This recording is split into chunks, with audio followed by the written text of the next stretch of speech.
6 open करें, इस पर आपको एमसीक्यूज मिलेंगे। तो एमसीक्यूज 1 बाय 1 हमारे पास एमसीक्यूज टोटल है 20। तो इसे 1 बाय 1 हम डिस्कस कर लेते हैं और उसके बाद हम शॉर्ट क्वेश्चन, लॉन्ग क्वेश्चन और न्यूमेरिकल्स की तरफ आएंगे। ठीक है, पेज नंबर 46 तमाम स्टूडेंट्स ओपन करें, चैप्टर नंबर 10 का। तो फर्स्ट एमसीक्यू तो हमारे पास है जी, a base is a substance which neutralize an acid. Which of these substance is not a base? वो इनमें से पूछे, इनमें से कौन सा सब्सटेंस है जो कि बेस नहीं है। तो आपके पास देख लेते जी ऑप्शंस में क्या मौजूद है।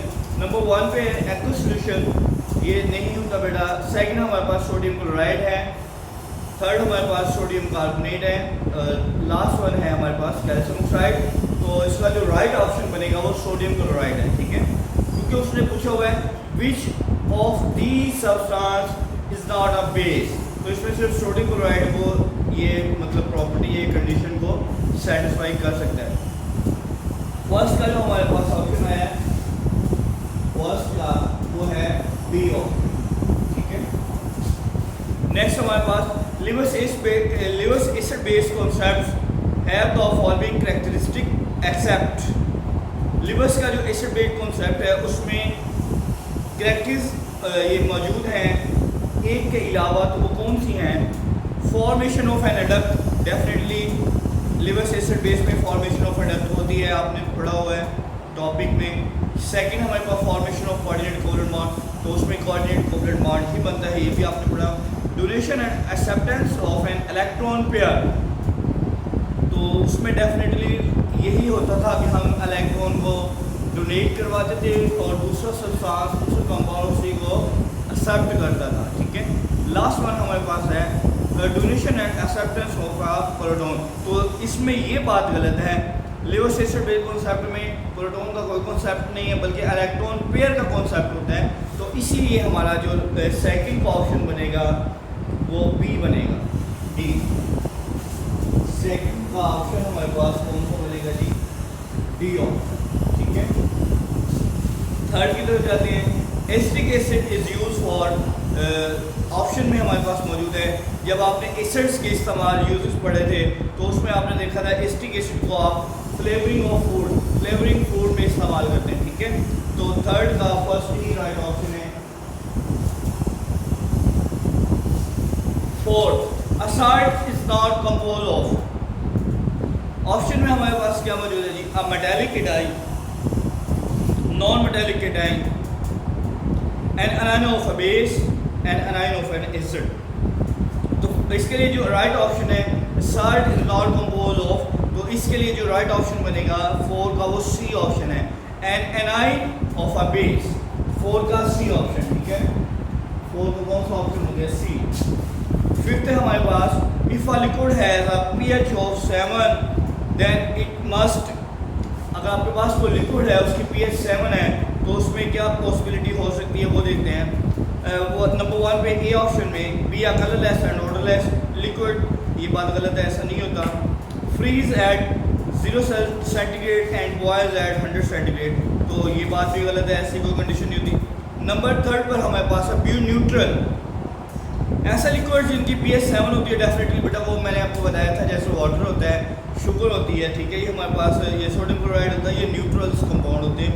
तो हमारे पास जिसकी pH 7 होगी लिक्विड की वो बी न्यूट्रल, मतलब फिफ्थ का कौन सा ऑप्शन राइट बन गया? फिर c option, b neutral. Six हमारे पास असाल्ट ऑलवेज, साल्ट हमेशा क्या होते हैं जी? देख लेते हैं जी, कंटेन आयन। तो फर्स्ट ऑप्शन ही इसका ठीक है, 6 का फर्स्ट कंटेन आयन।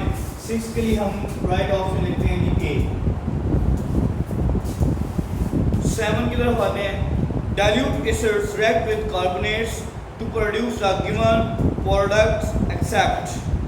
जब आप डाइल्यूट एसिड को रिएक्ट करवाते हैं किसके साथ? कार्बोनेट के साथ, तो आपके पास इन चारों ऑप्शन में से कौन सी चीज़ नहीं बनती? तो वो आपके पास आप देख लें, ऑप्शन में सॉल्ट गिवन है आपके पास, वाटर है, कार्बन डाइऑक्साइड है और लास्ट में हाइड्रोजन। तो ये लास्ट वाला ऑप्शन ही इसका ठीक होगा, बाकी तीनों प्रोडक्ट्स बनते हैं हमारे पास। तो 7 का ऑप्शन होगा जी डी, 7 का ऑप्शन है डी। अब 8 की तरफ आते हैं हम। In the preparation of insoluble salts, which one of the facts is incorrect? तो इसमें ऑप्शन देख लेते हैं जी। 2 soluble salts are mixed, ions of both salts are exchanged, one of the salt produced is insoluble, last one है हमारे पास both of these salts produced are insoluble। तो आठवीं का जो ऑप्शन राइट है वो हमारे पास डी ऑप्शन है। 8 का जो ऑप्शन राइट है वो कौन सा बना जी हमारे पास डी।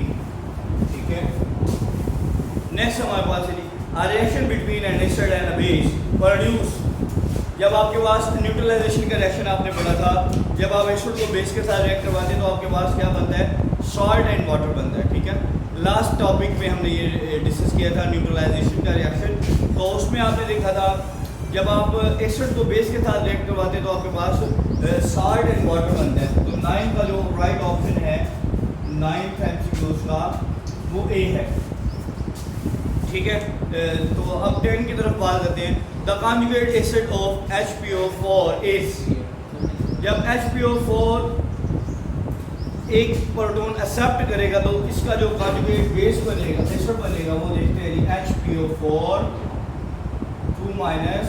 तो इसके राइट ऑप्शन में हम देखेंगे इसका जब एक इलेक्ट्रॉन ये एक्सेप्ट कर लेगा तो इसका जो राइट ऑप्शन बनता है वो H2PO4 और यहाँ पर -1 बच जाएगा। ठीक है, ये इसका कॉन्जुगेट एसिड हो गया। तो ये ऑप्शन है आपके पास 10 का सी। 10 का ऑप्शन कौन सा है, सी। ठीक है जी, अब हम 11 की तरफ चलते हैं जी। What is the pOH of calcium hydroxide? pH of 0.02 molar calcium hydroxide. पूछा ये गया जी calcium hydroxide CaOH twice.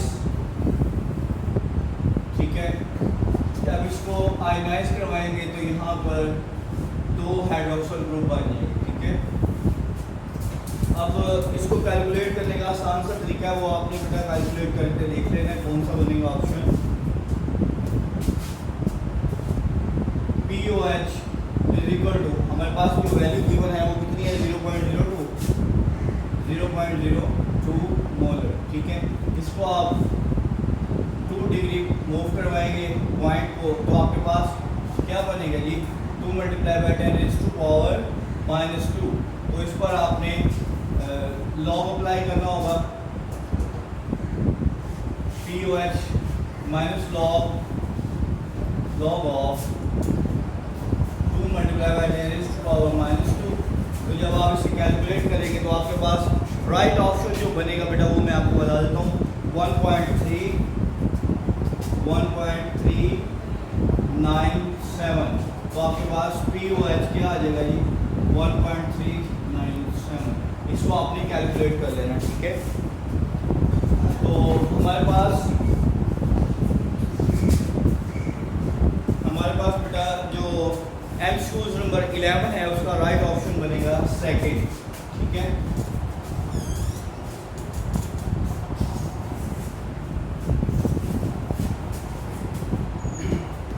MCQ number 11 का राइट ऑप्शन बेटा बन रहा है जी हमारे पास बी, दूसरा। ठीक है, 12 की तरफ चलते हैं जी। Which one of the following species is not amphoteric? इनमें से ऐसे कौन सी स्पीशीज है जो कि एम्फोटेरिक नहीं है? आपने एम्फोटेरिक की कंडीशन या डेफिनेशन पढ़ी हुई है, क्या है? वो सब्सटेंस जो एक्ट करता है as a base as well as an acid. ऐसा सब्सटेंस जो एसिड और बेस दोनों के तौर पर एक्ट कर सकता है उसको एम्फोटेरिक कंपाउंड हो। तो हमारे पास यहाँ पर सल्फेट का जो आयन है SO4 2-, तो ये हमारे पास क्या होगा, एम्फोटेरिक होगा। तो 12 का जो राइट ऑप्शन है वो डी है। 12 का राइट ऑप्शन कौन सा होगा जी, डी। 13 की तरफ आते हैं जी। The product of Lewis acid base reaction is called adduct. The bond between the adduct species is, आपने ये पढ़ा हुआ है, जो Lewis acid base का प्रोडक्ट बनता है उसको adduct बोलते हैं, और उसमें जो बॉन्ड होता है वो कौन सा होता है, कोऑर्डिनेट कोवेलेंट बॉन्ड होता है। ये जो सिंपल है ये आपको सबको पता है, 13 का जो ऑप्शन बना है वो भी डी ही है हमारे पास, ठीक है। 14 की तरफ आते हैं। The water of crystallisation is responsible for the melting point of crystal, boiling point of crystal, shape of the crystal, transition point of crystal. तो हमारे पास जो राइट ऑप्शन है 14 का वो सी ऑप्शन है, शेप ऑफ द क्रिस्टल। इसके लिए वाटर की क्रिस्टलाइजेशन रिस्पॉन्सिबल होती है बेटा। 14 का आंसर क्या है? सी। 14 का आंसर है सी, ठीक है। 15 की तरफ आते हैं। You want to dry a gas, which one of the following side you will use. अगर आपने किसी गैस को ड्राई करना है तो आपने कौन सा साड़ इस्तेमाल करना होगा? तो आपके पास है ड्राई गैस। गैस को ड्राई करने के लिए जो आपके पास साल्ट है वो हमेशा नॉर्मली आप कौन सा यूज़ करते हैं? कैल्शियम ऑक्साइड यूज़ करते हैं। तो 15 का जो ऑप्शन बनेगा वो बेटा सी बनेगा, ठीक है। 16 की तरफ आते हैं जी हम। Ferric hydroxide is precipitate out of the solution when aqueous medium hydroxide solution is added to a ferric chloride। तो आपके पास ये इक्वेशन गिवन है, आपके पास फेरिक क्लोराइड जो बना है इससे जो फॉर्मेशन हुई है इसका जो प्रेसिपिटेट का कलर होगा वो आपने पढ़ा था टॉपिक में, केमिकल जो हमारे पास रिएक्शन से प्रेसिपिटेट की फॉर्म में। पेज नंबर है जो उसका मैं आपको बता देता हूँ, पेज नंबर 30 पर, ठीक है। तो वहाँ पर आपने देखा था इसका कलर कौन सा था? ब्राउन था। तो 16 का जो ऑप्शन बना है वो डी ऑप्शन। अब 17 की तरफ आ जाते हैं जी। विच आइन is the conjugate base of sulphuric acid. इसमें से सल्फ्यूरिक एसिड का कॉन्जुगेट बेस कौन सा है? तो जब आप H2SO4 में थे, एक H को निकाल दें, प्रोटॉन एक अगर लूज होते तो इस पर -1 चार्ज आ जाता है, तो इसका यही ऑप्शन बनेगा। 17 का जो ऑप्शन बना वो डी है। नेक्स्ट हमारे पास है जी 18 का option. Which one of the following is a levers base. Levers base की कंडीशन में आपने डेफिनेशन में पढ़ा था, उस सब्सटेंस उस स्पीशीज को आप लिवर्स बेस बोल सकते हैं जो कि इलेक्ट्रॉन पेयर को डोनेट कर सकते। तो अमोनिया के पास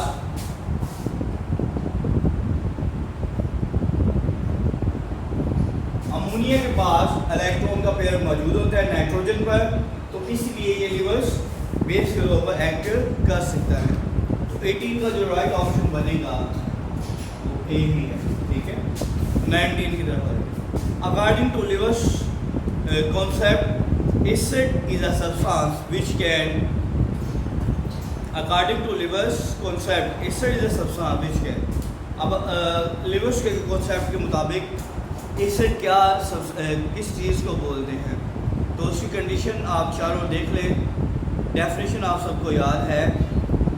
तो इसका जो राइट ऑप्शन है वो है accept a pair of electron, accept a pair of electron.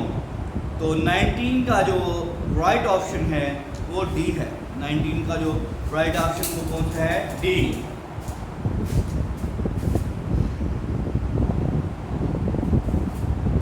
Last one की बात करेंगे अगर आप, गिवन KW द प्रोडक्ट, हमारे पास दो आइंस हैं, हाइड्रोजन आइन है और हाइड्रोक्सल आइन है। इसकी जो कंसंट्रेशन की वैल्यूज हमारे पास है वो है जी 1.0 मल्टीप्लाई बाई 10⁻⁻14 एट 25 सेल्सियस।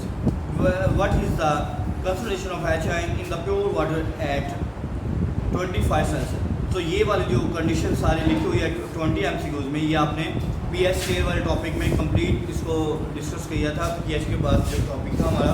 तो इसके लिए जो राइट ऑप्शन बनता है वो हमारे पास है जी फर्स्ट। 20 का ऑप्शन कौन सा बनेगा जी? फर्स्ट कीजिए। अब हमारे पास बेटा जो MCQs थे वो कंप्लीट हो गए हैं। अब हम बेटा शॉर्ट क्वेश्चन आपके पास नोट्स गिवन है, सबके पास मौजूद हैं।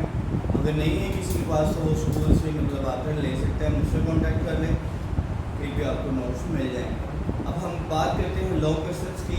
तो आप लॉन्ग क्वेश्चंस के लिए जो आंसर्स हैं वो बुक में ही डेफिनेटली आपके पास सारे टॉपिक गिवन हैं। तो तो आपने वहाँ से इनको कैरी कर लेना है। तो फर्स्ट एमसीक्यूज के लिए और फर्स्ट लॉन्ग क्वेश्चन के लिए पेज 49 ओपन करें। फर्स्ट जो हमारे पास लॉन्ग क्वेश्चन है उसका जो मतलब आंसर होगा वो है पेज नंबर 22 और 23 पर गिवन है। सेकंड का हमारे पास पेज नंबर 25 पर होगा गिवन, ठीक है। ये टॉपिक सारे बेटा लिखे हुए हैं, तो आपने पेज एक आगे पीछे भी हो जाए तो कोई बात नहीं, आपने टॉपिक देख लेना है, क्या चीज़ पूछी गई है वही इसका राइट ऑप्शन होता है, वही इसमें आपने लिखना होता है। थर्ड का हमारे पास है जी 32 और 33 पर। फोर्थ है हमारे पास 38 और 39 पर। फिफ्थ का ऑप्शन आपको मिल जाएगा 39 पर।